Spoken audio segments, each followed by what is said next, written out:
The missionary journey of the first missionaries of the Diocese of Udondiocese. How beautiful upon the mountains are the feet of the messenger who announces peace, who brings good news, who announces salvation, who says to Zion, "Your God reigns." The fruitful journey of sowing the seed of Christian belief of the first missionaries on the soil of Udondiocese had indeed borne much fruit. Their passion and dedication to spreading the good news to the people of Udondiocese encouraged and inspired many faithful to follow the Catholic faith. From being part of the ecclesiastical province of Udondiocese, Udondiocese became a new apostolic prefecture on May 7, 1953, under the headship of the Most Reverend Clarence James Dohart, CSSR, an American Redemptorist priest who was appointed Prefect Apostolic. Most Reverend Clarence James Dohart became the first ordinary of the diocese when the Apostolic Prefecture of Udondiocese elevated to the level of diocese on December 18, 1965. Most Reverend George Bempisan, CSSR, was consecrated as the second diocesan ordinary on December 12, 1975. The current diocesan ordinary of the diocese is Bishop Joseph Luchay Tawisay, then consecrated bishop on February 6, 2010. He dedicated his life to pastoral care as the Good Shepherd did. He reaches out to his faithful by preaching every Sunday during the Eucharistic celebration and a church feast. The bishop meets with the laity, religious, and missionaries to show them his fatherly love and care. He invited and welcomed priests and missionaries to work in the diocese, encouraging them to live up to their special blessings. He shows his care, support, and encouragement to the vocation and the various works of the missionaries, lay workers, volunteers, and clergies, and their teaching ministry, catechism, Legion of Mary, family ministry, or the basic ecclesial community. The Catholic Christians in the diocese who are living in the call and beliefs in the Lord Jesus Christ reached to 18,708 people and spread the good news in the 6 provinces under the care of the diocese. These provinces are Udondiocese, Konkan, Nong Khai, Leuy, and Bangkan province. Together with the bishops are 32 diocesan priests and several religious priests from the 6 men congregations who work together in evangelizing the people. There are also 14 women congregations who selflessly share the life and the mission of the diocese. To mention some of the pastoral works of the diocese, aside from the school apostolate, the diocese also has the foundation known as the Catholic Welfare Foundation of Udondiocese, the centers that take care of children affected with HIV, the handicapped, and the marginalized members of the society. These centers are in different places within the diocese, one of which is the Child Support Center, Mother Teresa House at Nongwalampu Province, under the supervision of the Missionary of Charity Sisters and the SVD Fathers, who compassionately take care of the children in the center.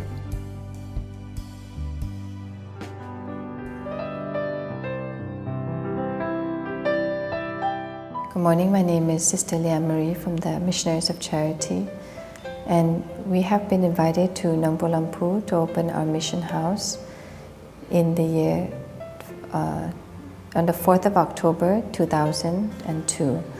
We were invited by Bishop George Impisan in order to serve the needs of the orphan children who were infected with HIV and AIDS, and also the elderly patients. And since then we have been taking care of them and been trying to form them. And our charism is to satiate the thirst of Jesus on the cross for love of souls. So we try to serve Jesus in them, love Jesus in them, and especially to give Jesus to them so that their life may be a living example of God's love in the world. At the present, we are 5 sisters in the community, 2 from India, 2 from Philippines, and myself from Thailand. And at the present moment, we continue to serve the children, the poor children, but this group is a new group and they are no more infected with HIV. They are mostly affected by domestic violence, alcoholism, drugs, and broken families. So here we try to pray with them, educate them, and send them to school. Especially here in Thailand, the education can be expensive. So we also try to help them to grow into the love of Jesus and to be with them, especially in their time of difficulties and suffering. Also, we go out to visit the villages, the poor people who are in need, especially those who are abandoned. We help them to clean the house, be with them, talk to them, especially pray with them. And we also go to pray the rosary with them in the houses of the families, Catholic families, and try to be a spiritual support to them. Our life is, we do small things with great love. Our life is very ordinary. We mostly meet these children when we go out visiting in the families who are in the situation of poverty and distress. We also go to visit the people in the prison, especially in the juvenile hall in Udon, to be with them, encourage them, to pray with them, especially for their healing and for their redemption, to help them to find a meaning in their life so that they may grow and live a little better with love and dignity in their families in the future and in the society to come. In the future, we are hoping to have our communities to go out more visiting far villages to help the priests who are far and in the remote areas, to visit them and encourage them, perhaps giving them material needs, spiritual needs, but especially to be with them and journey with them in their time of difficulties and poverty and suffering.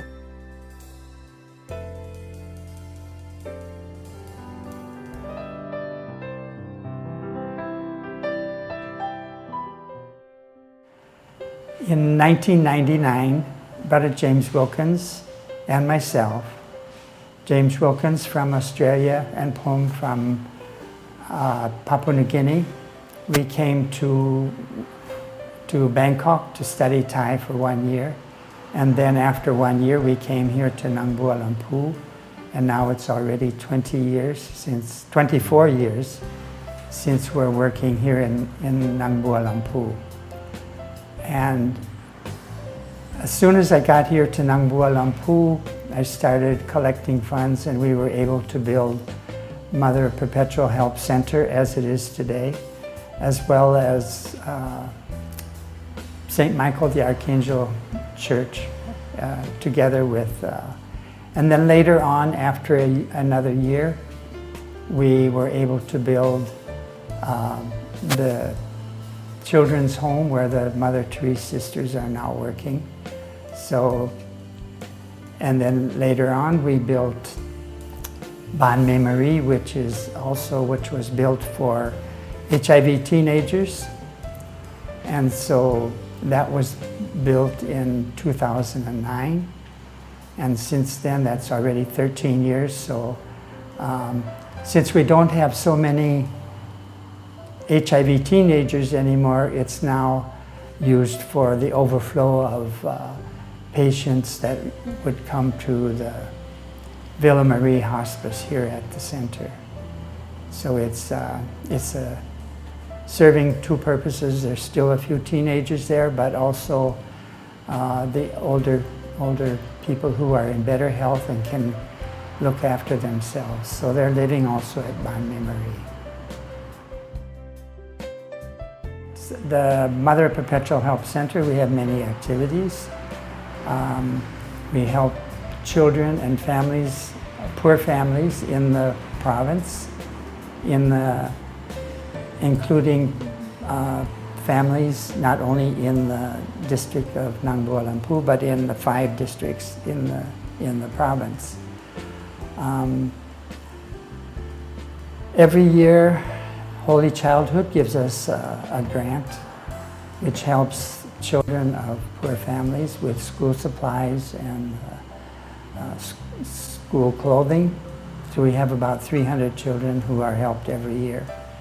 Another program is families from France are giving monthly scholarships to 40 children. So every 3 months the children will gather here at the center and write their thank you letters. I guess we hope that SVD will be able to continue with managing the Mother Perpetual Help Center.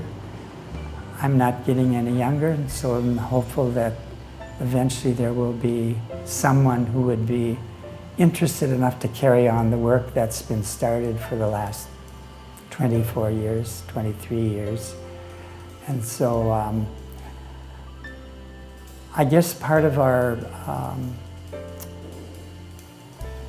expectations were to, once AIDS was no longer the priority, that we would be able to branch out into looking after the aged, which actually is kind of flowing in already because many of our patients are elderly. We have one patient who is actually 91 years old. He's crippled, but we've been looking after him now for about 7 years. And we have, so I'm hopeful that someone will be interested enough to take over.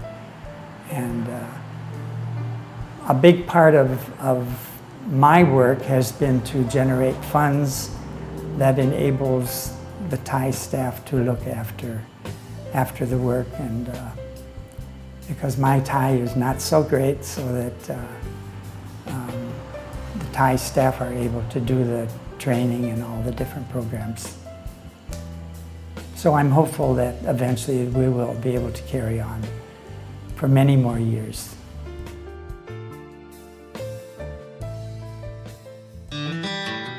The Sarnelli House is under the care of the Redemptorist Fathers.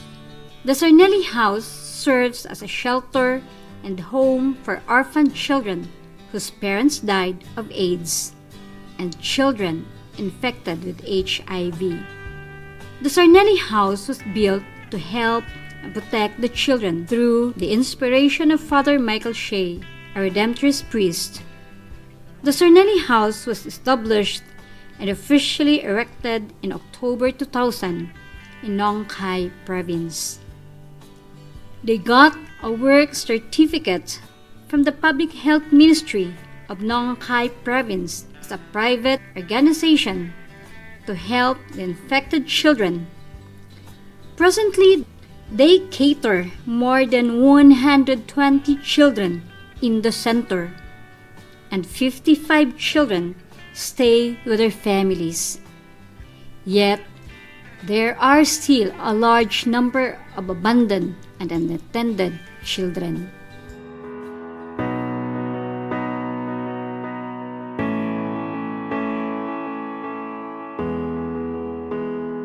In 1997, I was housemaster in Nong Khai, and women were coming to me telling me they had AIDS and they were dying. There was no medicine then. And nobody would take their children. Their relatives would not take their children. Villagers would let them live in the village.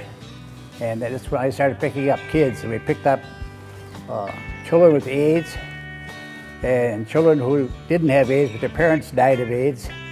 And that was more or less the beginning of Sinelli House. We started building in Sinelli House about the year 2001. With the start of Sinelli House, we had to build 7 houses according to their age, according to their sex. And we didn't separate the AIDS from non-AIDS children. We were all together. We're lucky that we have people that have helped us so much, various organizations, but especially individuals. So they were able to feed the children, clothe them, and get them to the school they want to go to. So that's been the main purpose of Sinelli House. That's why we're still able to continue working.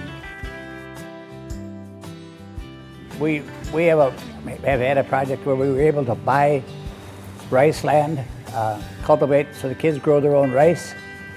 And we have fish ponds, chickens and ducks and fish, pigs and cattle that we raise, not only to feed the kids, but also to teach them responsibility and to prepare them for a future that they're going to have when they're out of Sinelli House, where they can help themselves and get the education that they need. Well, Sinelli House, the plan for the future is just like the plan for the past. Taking children now, we're getting more than just children with AIDS or parents have AIDS. We have children who are, the government gives us children who are molested, some young kids who are pregnant, those abused, those whose parents are in prison and have no one to take care of them. And we take these children in, we raise them and we educate them, and this is something that'll never change for Sinelli House.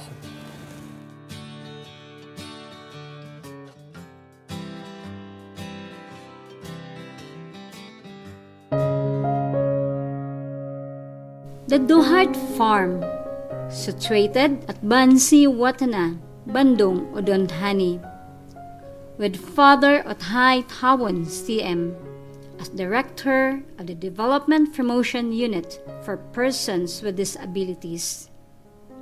The Dohart Farm was established to help and train people with disabilities for a sufficiency economy and to provide and promote sustainable jobs and income for people with disabilities.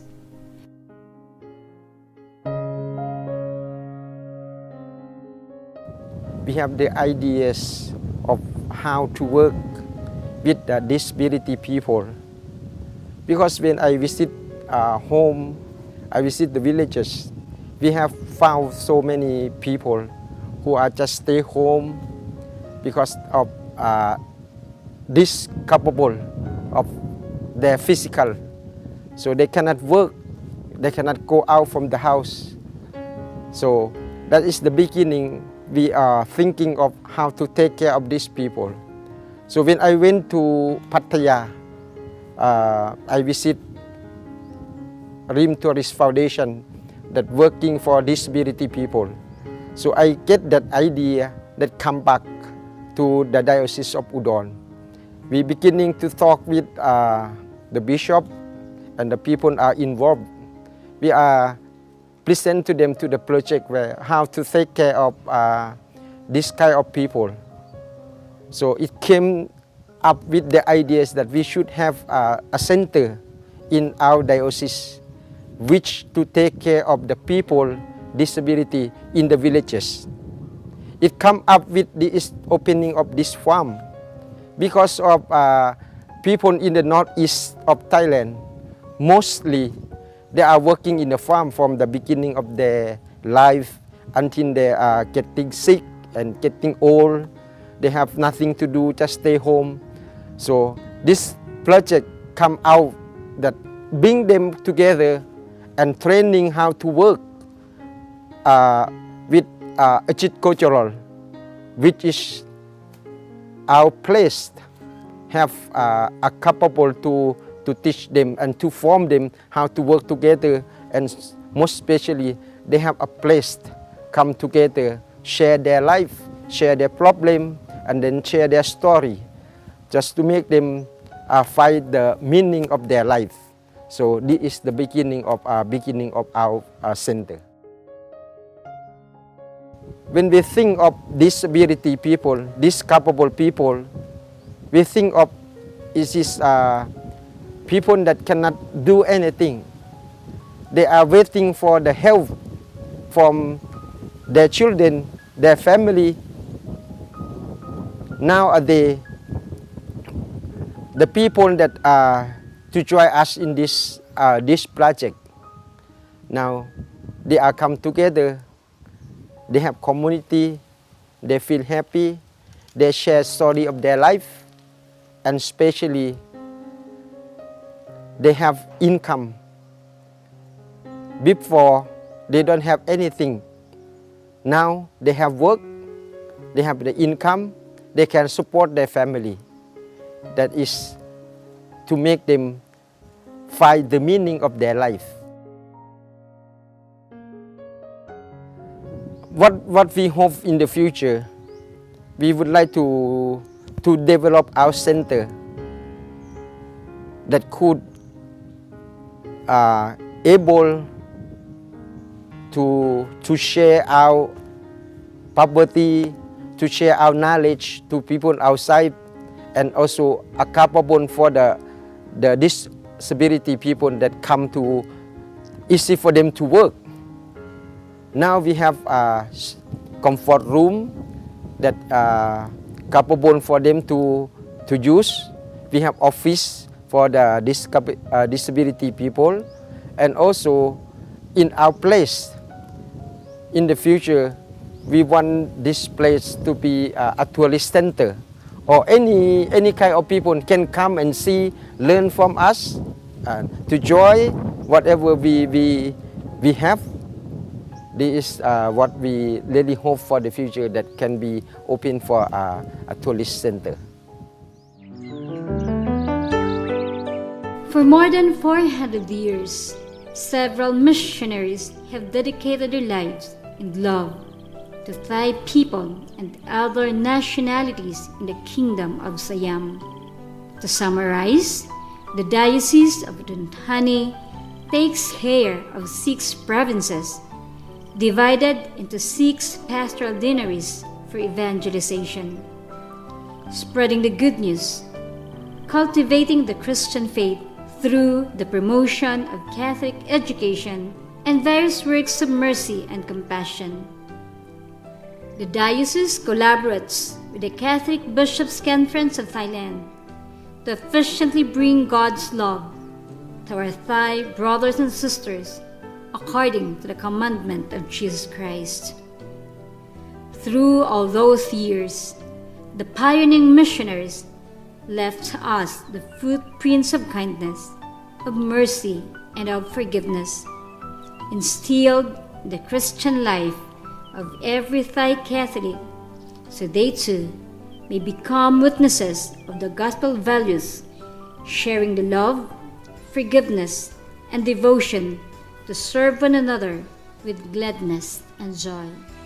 ให้เราร่วมเดินก้าวไปด้วยกันให้เราร่วมเดินก้าวไปด้วยกันก้าวไปด้วยกันก้าวไปด้วยกันร่วมภาวนาให้เราเป็นหนึ่งเดียวด้วยความกลมเกลียวสร้างความสัมพันธ์ร่วมในชีวิตเพื่อให้กันและกันร่วมงานสร้างสรรค์พัฒนาก้าวไปให้เราร่วมเดินก้าวไปด้วยกันให้เราร่วมเดินก้าวไปด้วยกันก้าวไปด้วยกันก้าวไปด้วยกัน